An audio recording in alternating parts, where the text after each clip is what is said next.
मेरे लिए तो ये अपने घर में विजिट जैसा है, क्योंकि मेरा घर, मेरी ससुराल यहीं पे भवाना के पास है। तो मेरे लिए तो एक किस्म से घर के लिए मैं आया हूँ।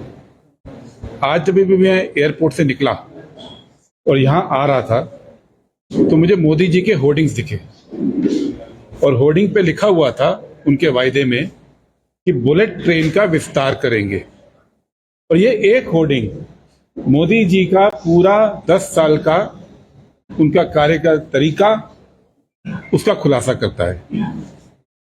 जो बुलेट ट्रेन आज तक चली नहीं, जो बुलेट ट्रेन बनी नहीं, जिस बुलेट ट्रेन का काम लगातार शिफ्ट होता रहा, हिमाचल में ये वायदा किया गया कि ये बुलेट ट्रेन हम विस्तार करेंगे। यही नहीं, मैं 2 दिन पहले शिमला में था तो वहां भी देखा कि 100 स्मार्ट सिटी में एक सिटी हिमाचल में शिमला थी। पूरे देश को वायदा किया था कि हम 100 स्मार्ट सिटी बनाएंगे, और बनाया क्या स्मार्ट सिटी के नाम पे कि नए नए होर्डिंग्स, रेलिंग्स और जंगल में 3 करोड़ रुपए के गमले लगाना। तो ये जो मजाक 10 साल में देश के साथ हुआ, अलग अलग चीजों में अलग अलग वायदे किए गए, और आज 10 साल के बाद हम उन वायदों को देखते हैं। उनके बड़े बड़े वायदे क्या थे? एक वायदा था make in India. Make in India क्यों? क्योंकि मोदी जी को हर साल 2 करोड़ रोजगार देने थे। तो उन्होंने कहा कि इस देश के अंदर मैन्युफैक्चरिंग को बढ़ाया जाएगा। जब डॉक्टर मनमोहन सिंह जी की सरकार गई 2014 में, तो मैन्युफैक्चरिंग देश में 17% था जीडीपी का। मोदी जी ने टारगेट किया कि मैं इसको 50% बढ़ाऊंगा 2022 तक, और आज 2024 में वो 25% कम हो गया। 10 साल में इस देश के अंदर मैन्युफैक्चरिंग को मोदी जी के राज में 25% की गिरावट देखने में आ गई। तो तय बात है कि रोजगार कहां से आएगा? तो 2 करोड़ रोजगार तो किसी को मिला नहीं। और हर फील्ड के अंदर 10 साल में उन्होंने बड़े बड़े वायदे किए।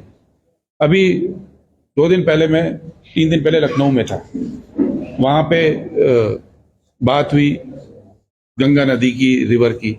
तो एक वायदा याद आया, मोदी जी जब प्रधानमंत्री बने थे और बजट में उन्होंने कहा कि मैं 111 वाटरवेज बनाऊंगा देश में, 1 लाख करोड़ रुपए खर्च करके। कितने वाटरवेज? 111। आज 10 साल के बाद कितने हैं देश में? 111 में से कितने बने? शिक्षा का महत्व है। एक ऐसा स्टेट है जहां पे कोई भी व्यक्ति, हर परिवार में, अगर वो नौकरी करने देश में कहीं भी जाता है तो रिटायरमेंट के बाद यहां आके बसना चाहता है, क्योंकि इस स्टेट में एक क्वालिटी ऑफ लाइफ है, इस स्टेट में एक लेवल का लोगों के अंदर एक विश्वास है कि ये मेरा घर है। लेकिन इस स्टेट के अंदर बीजेपी गवर्नमेंट करके आ रही है 10 साल में। जो बच्चे पढ़ने जाते हैं उनकी पढ़ाई तो महंगी कर दी। अब तो प्राइवेट यूनिवर्सिटीज खुल रही हैं, सरकारी यूनिवर्सिटीज को सबको ये इग्नोर कर रहे हैं। और प्राइवेट यूनिवर्सिटीज के अंदर 4 से 5 लाख आम सैलरी फीस हो गई साल की। तो बच्चे जो हैं वो 4 से 5 लाख फीस देके और लो क्वालिटी की एजुकेशन प्राप्त कर रहे हैं। ऐसा भी नहीं है कि 5 लाख फीस देने के बाद उनकी शिक्षा का स्तर बहुत बेहतर हो रहा है। यही नहीं, बहुत सारा हिमाचल का स्टूडेंट मेडिकल की तैयारी करता है। सरकारी मेडिकल बनाए नहीं इन्होंने 10 साल में, प्राइवेट मेडिकल कॉलेज पे ध्यान दिया। सरकारी मेडिकल कॉलेज की फीस वो महीने की या साल में लगा लीजिए तो कहीं पे 20,000 है, कहीं 25,000 है, कहीं 30,000 है। और प्राइवेट मेडिकल कॉलेज की फीस 10 लाख से 50 लाख के बीच में जाती है साल में। तो जो आम परिवार का बच्चा है, जो कि मेहनत करके एग्जाम पास करता था, उसको सरकारी मेडिकल कॉलेज क्योंकि आप बना नहीं रहे हैं, तो उन सबको प्राइवेट की तरफ आप धक्का दे रहे हैं। तो तय बात है कि जो गरीब बच्चा है वो 5 साल की 40 से 50 लाख की मिनिमम फीस, और अच्छे कॉलेजेस के अंदर वो 2 करोड़ रुपए तक जा रही है एमबीबीएस की फीस, वो तो नहीं दे पा रहा है। तो कांग्रेस की गवर्नमेंट आएगी, अब हम इसको चेंज करने की बात कर रहे हैं।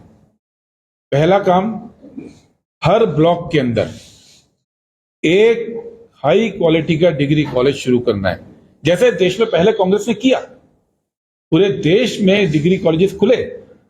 आजादी के टाइम पे केवल कुछ 100 कॉलेजेस थे पूरे देश के अंदर, लेकिन पूरे देश में खोले गए। वहां हम सब पढ़े, हमारे पेरेंट्स पढ़े, उनके पेरेंट्स पढ़े, और वहीं से तरक्की हुई। कांग्रेस उसको दोबारा शुरू करेगी, हर ब्लॉक में एक डिग्री कॉलेज। और दूसरी बात, हर जिले में एक सरकारी मेडिकल कॉलेज और हॉस्पिटल शुरू करने का हमारा प्लान है, और यह संभव है। आप किसी भी शहर में होंगे, आप कांगड़ा में हैं, आप कोई भी शहर देश का ले लीजिए, हर शहर में एक बड़ा सरकारी हॉस्पिटल है, जो बहुत बड़ा सरकारी हॉस्पिटल है। वो कांग्रेस ने बनाया था जब ये देश गरीब था, जब पैसे नहीं होते थे, जब इस देश में बजट बहुत लिमिटेड था, तब भी कांग्रेस ने हर शहर के अंदर एक बड़ा सरकारी हॉस्पिटल बनाया था। हॉस्टल के ऊपर जीएसटी लगा दिया। हॉस्टल के किराए के ऊपर जीएसटी लगाने वाली दुनिया में कोई सरकार हुई नहीं है। ये पहली सरकार है दुनिया की जिसने कॉपी और पेंसिल के ऊपर जीएसटी लगा दिया। एजुकेशन के ऊपर जीएसटी कौन लगाता है दुनिया में? जीएसटी का अपना कलेक्शन देश को दिखाना है, हमने इतना जीएसटी बढ़ा दिया। इसके लिए आप हर चीज पे जीएसटी लगाएंगे। जो किसान टूल यूज करता है उस पे भी जीएसटी है। जो किताबें आ रही हैं, बहुत सारी किताबें विदेश से आती हैं, उस पे भी जीएसटी है। तो ये जो प्रक्रिया है, जो कि शिक्षा की कॉस्ट बढ़ाती है, जो कि बच्चों के पढ़ाई की कॉस्ट बढ़ा रही है, हमारा ये भी वायदा है कि ये जीएसटी का पूरा सिस्टम बदलेंगे। और जीएसटी का सिस्टम केवल स्टूडेंट्स के लिए नहीं, हर दुकानदार जीएसटी से परेशान है, हर small and medium scale industry वाला जीएसटी से परेशान है, हर व्यापारी परेशान है। और कांग्रेस का ये घोषणा है कि इंडिया अलायंस की सरकार बनते ही ये पूरा जीएसटी का सिस्टम हम बदलेंगे। जीएसटी 2.0 हम इसको कह रहे हैं। नया सिस्टम लाएंगे जिसमें बिजनेस बढ़ाने पर ध्यान दिया जाए, ना कि टैक्स बढ़ाने पर ध्यान दिया जाए। बिजनेस बढ़ेगा तो टैक्स अपने आप बढ़ेगा। अभी सरकार टैक्स कैसे बढ़ा रही है जीएसटी का? एक तो हर चीज पे टैक्स जीएसटी लगा दिया। अमीर से अमीर आदमी भी वही पे करेगा और गरीब से गरीब आदमी वही पे करेगा। दूसरा, जीएसटी बढ़ कैसे रहा है? पूरा चाइना से इंपोर्ट हो रहा है सामान। अब $100 बिलियन हमारा इंपोर्ट है, इस समय $117 बिलियन, और $17 बिलियन का एक्सपोर्ट है। यानी कि 80% हम इंपोर्ट कर रहे हैं और केवल 20% के करीब हम एक्सपोर्ट कर रहे हैं। लेकिन उस 80% पे जीएसटी है, यानी जितना चाइना से सामान आएगा उतना आपका जीएसटी बढ़ता जाएगा। ये ऐसी करामात की है मोदी सरकार ने कि जीएसटी का ऐसा फॉर्मूला बना दिया कि देश एक तरफ तो सामान मंगा रहा है, आपकी इंडस्ट्री खड़ी नहीं हो रही है, आपकी मैन्युफैक्चरिंग नहीं हो रही है, आप सारा सामान आयात कर रहे हैं, और उस पर जीएसटी आ रहा है। उसको कह रहे हैं देखिए हमारी सफलता, चीज को वहां ट्रांसफर कर रही है। आपके रोड्स, आपके एयरपोर्ट्स, आपके पोर्ट्स, आपके भंडारण की क्षमताएं और कंपनियां, वो बंद करना पड़ेगा इस देश के अंदर। कांग्रेस रही तो कॉर्पोरेट सेक्टर बना। ऐसा तो नहीं है कि कांग्रेस के टाइम में कोई कॉर्पोरेट ग्रो नहीं किया, ऐसा तो नहीं है कि कांग्रेस के टाइम में प्राइवेट सेक्टर नहीं काम करता था, लेकिन जनता की एसेट्स उनको गिफ्ट नहीं होती थी। अगर हम कर रहे थे तो हम कहते हैं आप इन्वेस्टमेंट कीजिए, इन्वेस्टमेंट करके इंफ्रास्ट्रक्चर बनाइए। बना हुआ इंफ्रास्ट्रक्चर उनको गिफ्ट कर देना, इस चीज का विरोध कर रहे हैं, क्योंकि यार ये प्रोसेस रुकेगा नहीं। तो आने वाले दिनों में केवल और केवल कुछ कॉर्पोरेट्स रहते हैं और बाकी लोग का व्यापार खत्म हो रहा है, बाकी लोगों की इंडस्ट्री खत्म हो रही है और आम व्यक्ति का रोजगार खत्म हो रहा है। तो ये बात। और आखिरी बात, एक बात जो करना चाह रहे हैं, 3-4 साल इस देश ने बहुत बुरे देखे, कोविड के बाद बहुत बुरे देखे। इतना बुरा वक्त देखा है कि इस समय हाउस होल्ड सेविंग, जो घरेलू बचत है, देश तरक्की करता है तो ये घरेलू बचत बढ़नी चाहिए, लेकिन आज घरेलू बचत पिछले 47 साल में सबसे कम स्तर पर है। 47 साल के स्तर पे, और ये रिजर्व बैंक ऑफ इंडिया का डेटा है, ये हमारा डेटा नहीं है। और वो गोल्ड लोन पिछले 5 साल में 5 गुना हो गया है। और ये आम लोग हैं जो कर्जा ले रहे हैं, आम लोग हैं जो अपने गहने गिरवी रख रहे हैं, अपने मंगलसूत्र भी गिरवी रख रहे हैं, जो मोदी जी आजकल बहुत उनको मंगलसूत्र से प्रेम अचानक से उठा है, पूरे जीवन में तो प्रेम किया नहीं उन्होंने उससे।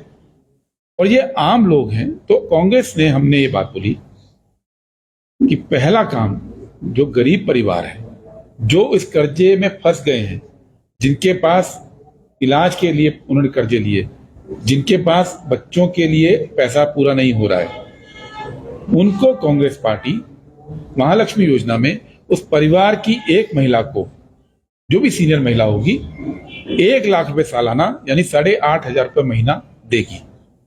और वो इसलिए देंगे हम लोग ताकि परिवार अगर खुशहाल होता है तो देश खुशहाल होता है। और अगर आप विश्व की सुपर इकोनॉमिक पावर बन गए तो सुपर इकोनॉमिक पावर आप केवल अडानी अंबानी के लिए मत बनिए, सुपर इकोनॉमिक पावर आप आम गरीब के परिवार के लिए बनिए। ये हमारी महालक्ष्मी योजना है। और दूसरा जो हिमाचल के लिए खास है, जिस स्टेट में देश में सबसे ज्यादा ग्रेजुएट हैं, वहां पे हम लोग ये स्कीम ला रहे हैं पूरे देश में कि जो भी स्टूडेंट, वो लड़का हो या लड़की हो, अगर वो ग्रेजुएट है और या डिप्लोमा किया है और 25 साल से कम उम्र के हैं, उनको 1 साल की विद ट्रेनिंग, पहली पक्की नौकरी 1 साल की, जिसमें मिनिमम 8,500 रुपए की आपको स्टाइपेंड मिले या सैलरी बोलिए।